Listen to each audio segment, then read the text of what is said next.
Okay, sa mapagpalang araw ulit sa ating lahat mga kapatid. Ito po muli ang Kohelet Ministry na muling, magdadala sa atin ng magandang balita. So, nasa episode 50 na po tayo mga kapatid at, malapit na matapos ang 1 year. So, ito yung plans ko within a year.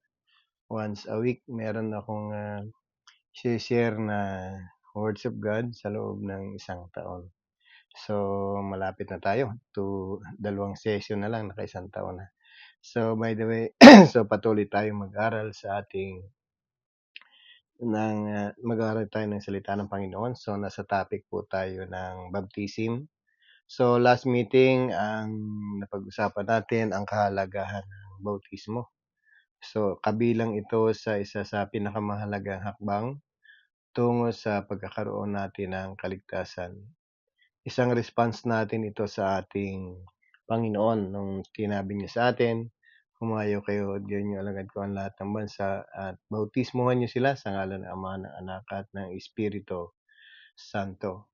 Kaya nga sa ating pag-aaral, nakita natin ang bautismo ay very essential.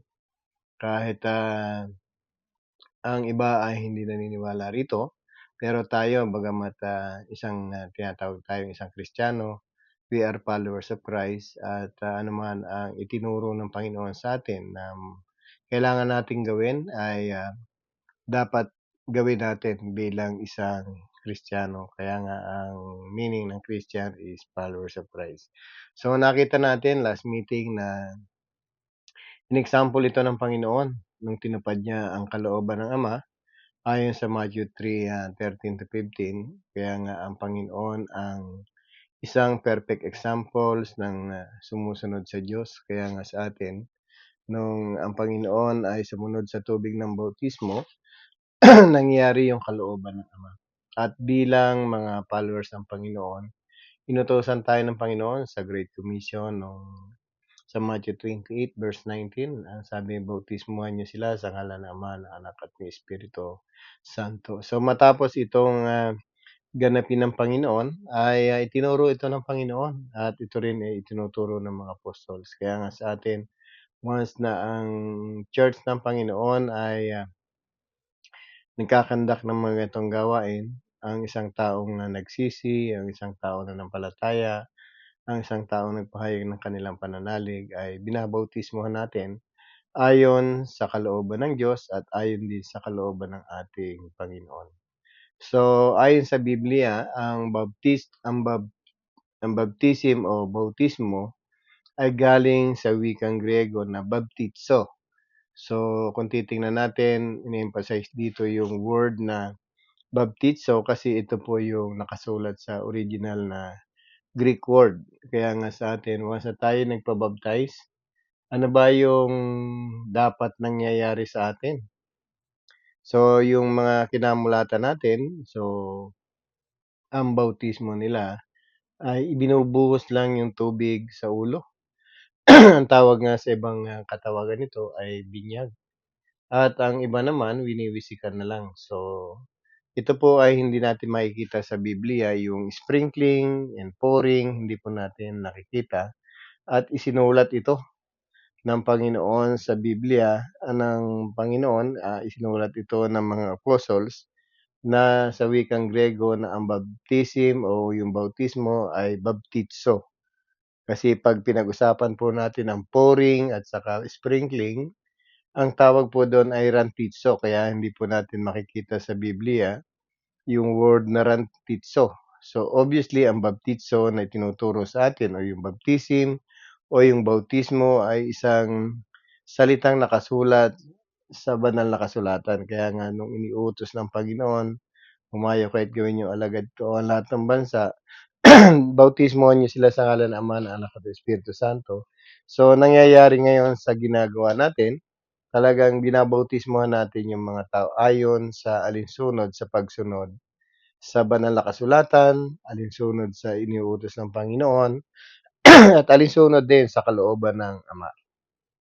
Kaya nga po yung mga sinasabi nilang mga Pariseo at sa mga dalubhasa sa kautusan ay mga tumanggi sa baptism itinuturing silang tumatanggi sila sa kalooban ng ating Panginoon. So, tandaan natin ang hinahanap natin sa ating pagkakaroon ng buhay na walang hanggan ay yung mga bagay na ipinagagawa ng Ama na kalooban niya na dapat nating gawin. At isa na nga itong bautismo. So, ang bautismo ay nangangahulugan ng paglubog o to immerse, to dip. Tayo po ay nilulubog sa isang elemento kung saan ay ito po yung inihalimbawa rin ng ating Panginoon. So, natatandaan natin ang Panginoon ay nung nagpabautismo sa ating propeta na si John the Baptist, ang Panginoon po ay lumapit sa Ilog Jordan dahil maraming tubig doon. At yung tubig na sapat na ikaw ay ilubog, so ito po yung isang nakikita natin na para bang requirements na dako na dapat nating pagganapan ng pagbabautismo. So nangangahulugan na kailangan po ng maraming tubig. At ang Panginoon ay isa na sa nag-undergo sa baptism na ito. At nakita natin na nagpunta siya sa Jordan River. So mapapansin naman natin ang Panginoon ay inilubog ni John the Baptist at nang umahon nga ang sabi sa Matthew chapter 3 ay siya ay umahon mula sa tubig. Sabi rito sa verse 15, nung ito'y binautismohan ni John the Baptist, lumapit ang Panginoon sa tubig sa ilog ng Jordan. Sabi rito sa 3:13 ng Matthew, si Jesus ay dumating sa Jordan mula sa Galilea at lumapit kay Juan upang pabautismo. Verse 14, sinansala siya ni Juan na ang wika, "Ako po ang kailangan niyong bautismuhan at kayo pa ang lumapit sa akin." Verse 15, tinugon siya ni Jesus, "Hayaan mo itong mangyari sa atin ngayon, sapagkat ito ang nararapat nating gawin upang matupad ang kalooban ng Diyos." Pumayag si Juan nang mabautismohan si Jesus, umahon siya sa tubig. Nabuksan ang langit at nakita niya ang Espiritu ng Diyos na bumaba sa kanya gaya ng isang kalapati.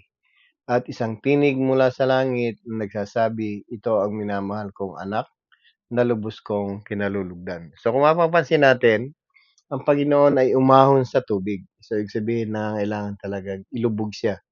Kaya nga yung baptism na nalalaman natin dati dahil hindi tayo nag-aaral ng salita ng Panginoon, parang naniniwala tayo sa baptism ay yun na rin yung binyag. At kung titingnan natin, yung requirements ng baptism, dapat tayo ay nananampalataya, dapat tayo ay nagsisi, at dapat tayo ay naaralan. Kaya nga sa ating mga kapatid na hindi pa nabautismuhan, ang alam nila ay sila ay nabautismuhan kasi nung maliit sila, dinala sa isang simbahan para siya ay binyagan. So para sa iba, ang bautismo ay binyag na rin. Pero sa atin, ang itinuturo natin, ang binyag ay kakaiba sa bautismo. Sabi nung mga nakakilala natin na ang bata ay kailangang binyagan dahil merong mga minamahalang kasalanan. At higit sa lahat, para magkaroon ng pangalan. So titingnan natin, ang kasalanan ay hindi minamana. Ang namana natin dahil sa kasalanan ay yung resulta, yung ng kasalanan, yung kaparusahan. Kaya nga sa atin, pagdating ng takdang panahon, ang mga baby na ito ay magkakasala na rin sila. So nangangailangan na rin sila ng kaligtasan. Pero habang sila yung mga bata pa, ayon sa Panginoon, sa kanila yung kaharian ng langit. Kaya nga sa atin, bakit po tayo nabautismuhan nabinyagan nung maliit? Kasi dinala tayo ng ating mga magulang sa isang simbahan. Kaya nga ang mga tao na nabinyagan, sa ayaw man niya at sa gusto, paglaki niya, kabilang siya doon sa isang simbahan na yon o sa isang religious group na hindi niya namalayan kung bakit ba ako naging miyembro nito. Hindi naman ako naturuan, hindi naman ako nadoktrinahan, ni wala nga akong alam pagdating sa kaligtasan. Lalo higit sa pagdating sa pagpasakop sa tubig ng bautismo.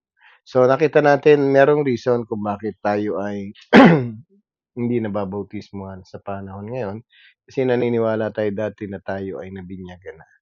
So, ang bautismo ay hindi binyag. Ito ay nangangailangan ng maraming tubig at kung mapapansin natin sa pagpapabautismo natin, ah, inilulubog po tayo. Kaya nga yung baptism o yung baptizo, ibig sabihin po niyan ay ilubog.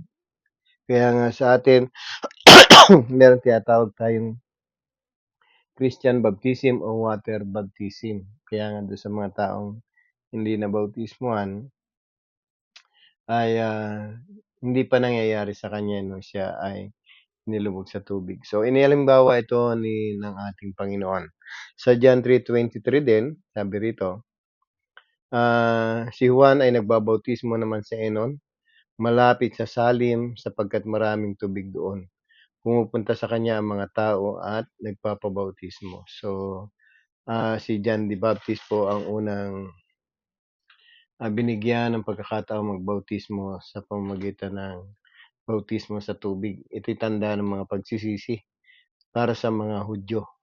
At siya ay nagbabautismo sa Enon na malapit sa Salim. So ito po ay isang ilog na maraming tubig at sapat na para ilubog yung mga tao sa dako na yon at para ilubog sila sa tubig. Kaya nga, kung merong nagpapabautismo sa atin ngayon, kadalasan ay dinadala natin sa baptismal tank, ang iba naman ay dinadala sa swimming pool, ang iba naman pumupunta sila sa mga ilog o dagat. So, tama yung proseso ng bautismo ng gano'n kasi kailangan talaga ng maraming tubig. So, tandaan natin ang Panginoon ng isang kauna-unahang example ng kanyang mga followers kung bakit siya nagpabautismo. At may isang senaryo din, yung eunuko. Kung natatandaan niyo po, itong eunuko na ito ay isang utopia na galing sa Jerusalem, pabalik na siya sa kanyang lugar. At nung time na si Felipe ay inutusan ng eunuko para ipaliwanag sa kanya yung ipaliwanag sa kanya yung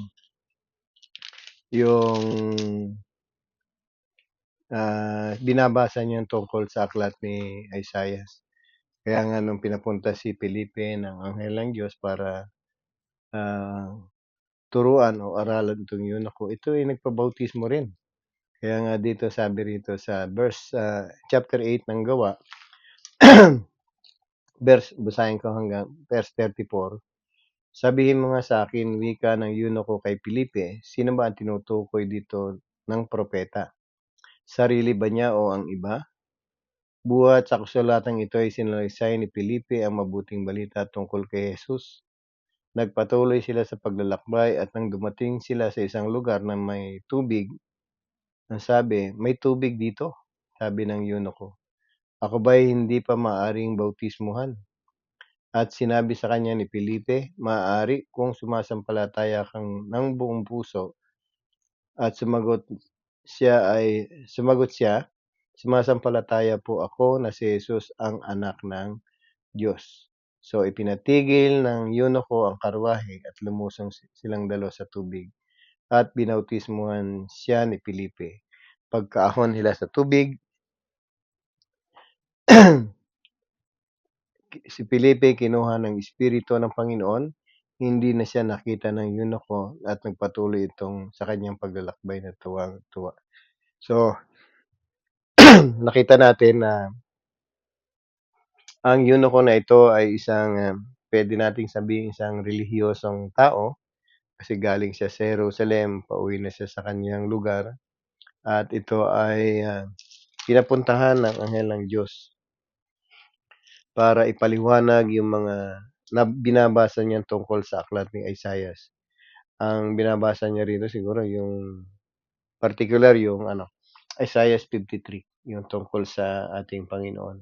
Kaya nga itong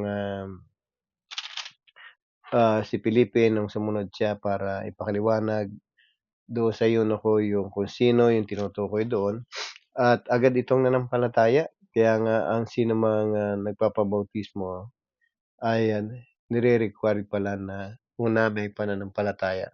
Pangalawa, na aralan. So, hindi puwedeng, katulad ng eunuko na ito, ang binabasa niya ay kahit ito ay yung, aklat ni Isaias at kahit binabasa niya, minsan ang hindi natin namamalayan, hindi ito natin maintindihan. Kasi ang Biblia po ay talagang nababasa naman, readable siya, pero minsan nakatago yung sa mga isip ng mga tao yung ibig sabihin ng mga ito. Kaya minsan kahit basahin mo ng basahin para bang walang impact sa buhay natin at 'di natin maintindihan kung anong ibig sabihin nito para sa atin. Kasi wala pong nagpapaliwanag sa atin. Tulad ng eunuko na ito, habang binabasa niya sa kanyang paglalakbay ang aklat ng Isaias, actually hindi niya maintindihan kaya nga isinugo sa kanya si Felipe. Kaya nga sabi dun sa verse 35, buhat sa kasulatang ito isinaysay sa kanya ni Felipe ang mabuting balita tungkol kay Jesus. So, may nangangaral pala dapat sa atin. Bago tayo bautismuhan, dapat naaralan tayo ng mga bagay tungkol kay Jesus. At alam natin yung mga pruweba na kung sino si Jesus sa buhay natin at bakit tayo susunod sa turo niya magpabautismo. So, mahalaga na aralan muna tayo tungkol sa ating Panginoon. Kaya nga yung mga binabautismuhan, hindi po yan baby para malaman ng mga baby na kung sino si Jesus sa buhay nila. So, may enough na gulang dapat ang isang binabautismuhan. Ang binabautismuhan dapat ay mga naaralan tungkol sa ating Panginoon at ang mga babautismuhan ay sabi rito meron silang mga pananalig. Kaya nga nung pinatigil ng, eunuko ang karwahe, sabi rito sa verse 36, nagpatuloy sila sa paglalakbay at dumating sa isang lugar na may tubig. Ang sabi ng eunuko, "May tubig dito, ako ba ay hindi pa maaring bautismuhan?" So, kung titingnan natin, ang eunuko ay may pananalig dito. Matapos niya marinig yung aral tungkol sa Panginoon at malamang binanggit din dito yung pagkakaroon ng bautismo. Kaya nga nung nakakita agad ng tubig yung eunuko, sabi, "Ako ba hindi pa maaaring bautismuhan? May tubig na rito." So, kung titingnan natin ang isang taong nababautismuhan, malamang nakarinig din ito ng aral tungkol sa bautismo at anong kahalagahan ng bautismo sa buhay ng isang taong magkakaroon ng kaligtasan. Pero sumagot si Felipe. Sabi rito ni Felipe sa verse 37, sinabi sa kanya ni Felipe, maaari kung sumasampalataya ka ng buong puso. So, ang pagsampalataya na itinuturo sa atin ay hindi lamang sa bibig, kundi nagmumula sa puso natin.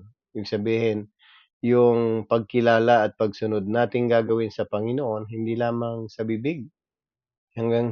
hanggang salita, kundi nagmumula sa ating puso. Kasi kung ano yung laman ng puso natin, yun ating binabanggit, yun din ang ating gustong gawin. Kaya nga sa atin, sabi rito, ng ni Felipe sa eunuko, nung siya tinanong kung hindi pa siya pwedeng bautismahan, sabi, maaari, kung ikaw ay nananampalataya kay Kristo na anak ng Diyos. At sabi nga rito ng eunuko, sumagot siya, sumasampalataya ako na si Jesus ang anak ng Diyos. So, ibig sabihin, ang sinasampalatayanan natin tungkol kay Jesus ay yung pagiging anak ng Diyos. Ibig sabihin, hindi siya anak ng tao na ordinaryo lang, kundi sa isang anak ng Diyos na makapangyarihan sa lahat. Kaya nga sa atin, once na tayo ay nangangaral, mahalaga na makilala ng mga tao kung sino si Jesus bilang isang anak ng Diyos. At kapag ikaw ay nananampalataya na si Jesus ay isa ng anak ng Diyos, ikaw ay pwede nang magpabautismo. Kaya nga nung time na ito, nung narinig ni Felipe yung sagot ng eunuko, sabi, sumasampalataya ako na si Jesus ang anak ng Diyos. Pinatigil ng eunuko ang karwahe at lumusong silang dalawa sa tubig at binautismuhan siya ni Felipe. So, yun yung makikita nating napakagandang illustration ng isang taong may pananalig na dumarako sa bautismo. So, hindi puwedeng bawtismo lang na walang pananampalataya at hindi puwedeng pananampalataya na walang pagkilala sa ating Panginoon bilang isang anak ng Diyos. Kaya mahalaga po yung may nangangaral sa atin. Mahalaga rin yung may nagtuturo sa atin ng, tungkol sa ating Panginoon. Halos maraming preacher na ngayon ang bloodless, preachers. Ibig sabihin hindi na itinuturo ang, ginagawa ng Panginoon lalo higit yung ibinigay ng Diyos na kanyang anak sa atin. Hindi na itinuturo minsan kung sino si Jesus, anong ginawa ni Jesus, anong kahalagahan ng dugo ni Jesus. So minsan hindi na natin napi-preach, ang napi-preach na lang natin tungkol sa mga magagandang bagay, prosperity, kagalingan. Pero kung titingnan natin maraming tao ang nananampalataya na hindi naniniwala kay Jesus. Kaya nga sa atin, lagi nating ipinapangaral, simula nung tayo po ay nangaral, laging pinapangaral natin kung sino si Jesus at ano ang kahalagahan ni Jesus sa buhay natin, lalo higit yung kanyang dugo na ibinigay sa sanlibutan. Kaya nga po tayo, kung tayo ay naniniwala sa ating Panginoon, ang sabi nga ng buong puso na siya ay anak ng Diyos, puwede na po tayong bautismuhan. Kaya nga yung requirements po mahalaga. Marami pong nagpapabautismo rin naman, napapabilang sa isang iglesia, dahil nayakag lang siya nung kanyang mga barkada, dahil, nagandahan laang sa programa ng church at minsan, kaya nagpapabautismo sa takot sa magulang. So, hindi po 'yun ang nire-required ng bautismo. Ang nire-required po ng bautismo, una meron kang desire na makilala si Jesus kasi ito pong eunuko na ito meron siyang desire. Kasi nga binabasa niya yung tungkol sa ating Panginoon ang di lang man niya maunawaan kung sino yung tinutukoy ng kasulatan doon sa Isaiah 53. Kaya nga nung nalaman niya na ito pala'y si Jesus, agad siyang, sumampalataya at pinatigil niya yung karwahe at siya ay nagpabautismo. So yun po yung tamang klase ng proseso.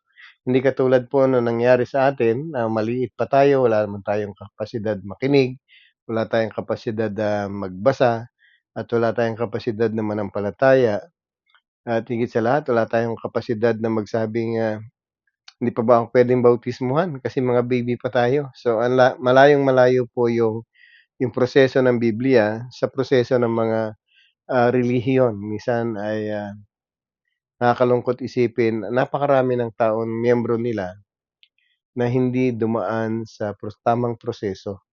Kaya nga ang isang taong naging bahagi ng isang iglesia na walang proseso tungkol sa pagkakaroon ng kaligtasan, nandiyan lang sila pero pagdating ng panahon, yung inaasahan nilang buhay na walang hanggan, hindi po ito matatanggap nila dahil hindi sila dumaan sa tamang klase ng proseso. Kung natatandaan natin ang main verse natin dito bilang response natin sa Diyos para tayo magkaroon ng kaligtasan, alamin yung mga kalooban ng Ama.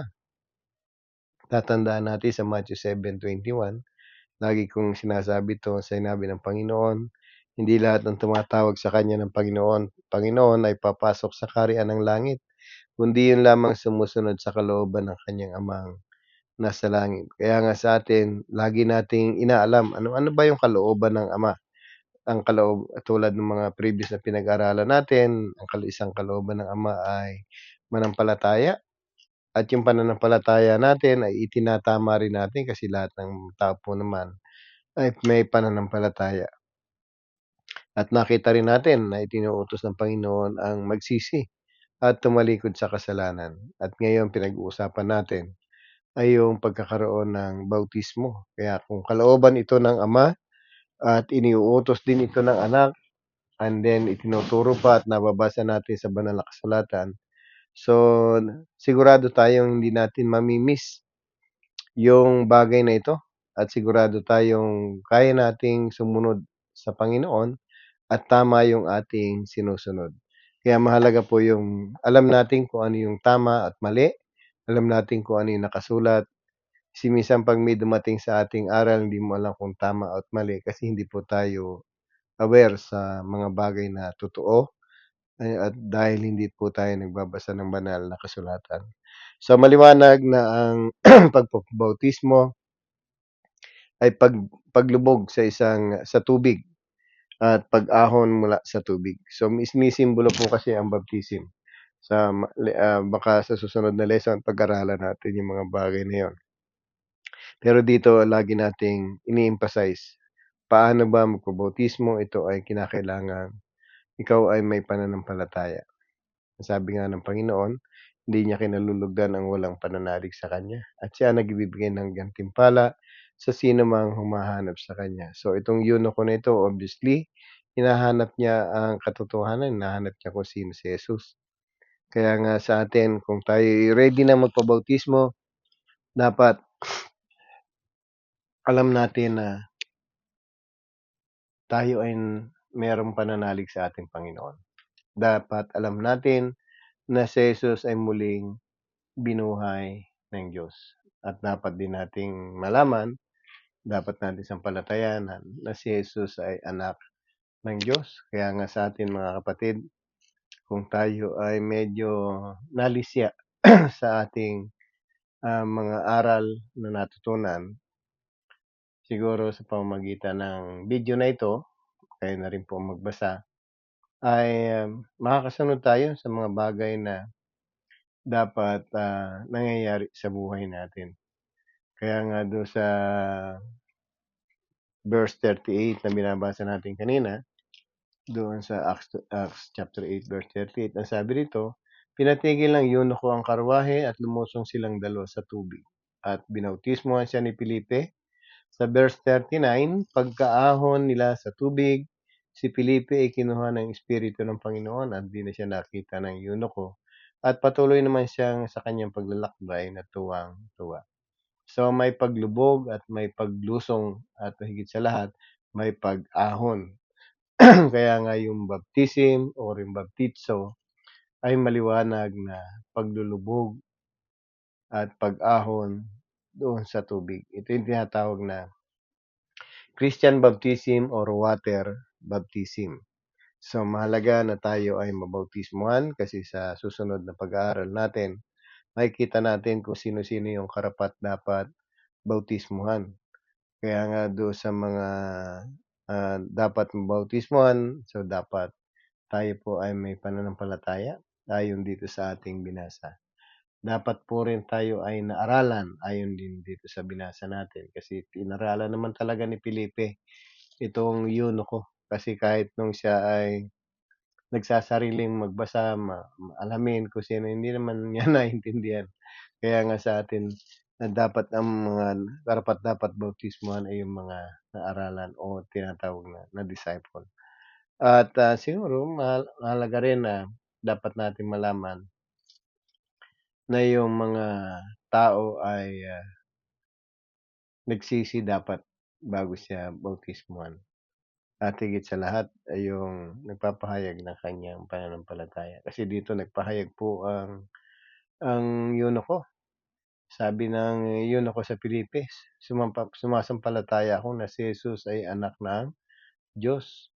Kaya nga sa atin, ang mga tao po naman talaga ay mananampalataya. Ang mga tao po ay talagang miyembro lahat, halos lahat ng tao sa sanlibutan, maliban sa ang atheist kasi, ang sabi nila hindi sila naniniwalang may Diyos. Ang problema lang nila, kung hindi sila naniniwalang may Diyos, bakit idini-deny nila ang Diyos? Kasi para i-deny mo ang isang bagay na hindi naman mo pinaniniwalaan, dapat hindi mo i-dinedepend yung hindi mo siya kayang i-deny kasi wala nga. 'Pag sinabing idini-deny mo ang Diyos, alam mo kasing may Diyos kasi idini-deny mo nga siya. Kaya nga sa atin, siguro wala namang taong hindi nananampalataya. Kaya lang iba't iba ang pinagsisimulan ng pananampalataya kasi nga una, iba't iba yung aral na natanggap nila dahil iba't ibang iba't ibang libro ang ginamit sa kanila. So, ang mahalaga sa atin na meron tayong Bible o meron tayong banal na kasulatan na bilang, pinakamatibay na resources para pagkuhanan natin ng mga bagay-bagay tungkol sa ating Panginoon at ito rin ang isang pinakamatibay na resources para makita natin kung sino ang Diyos at ano ba yung mga pinagagawa niya. So mga kapatid, sa susunod na pag-aaral natin, tingnan natin sino ba yung karapat-dapat bautismuhan at ano yung larawan ng bautismo, ano yung sinisimbolo ng bautismo. So sa ngayon, dapat malaman natin na ang bautismo ay isang mahalagang hakbang tungkol sa kaligtasan at sa pamamagitan ng bautismo o paglulubog, tayo ay magkaroon ng kapatawaran din sa ating kasalanan. So sa next meeting, tingnan natin yung mga bagay na dapat nating malaman, sino ba yung karapat-dapat bautismuhan at ano ang iniilarawan ng bautismo. Okay, hanggang sa muli po tayo at muling magkita-kita po tayo sa susunod na episode. Hopefully matapos natin ang isang taon na ito na perfect natin. Every week meron po tayong naibahagi sa sanlibutan ito. Mawala man tayo sa sanlibutan ito, hangga't mayroong internet, hangga't may YouTube, ang salita ng Panginoon ay patuloy nating maririnig. Pagpalain po tayo ng Panginoon at sumayin niyo ang kanyang pag-iingat at pagpapala. Naway ang kapurihan ay sa Diyos lamang. Tayo po ay magpuri at magpasalamat lagi sa Kanya. God bless po sa ating lahat.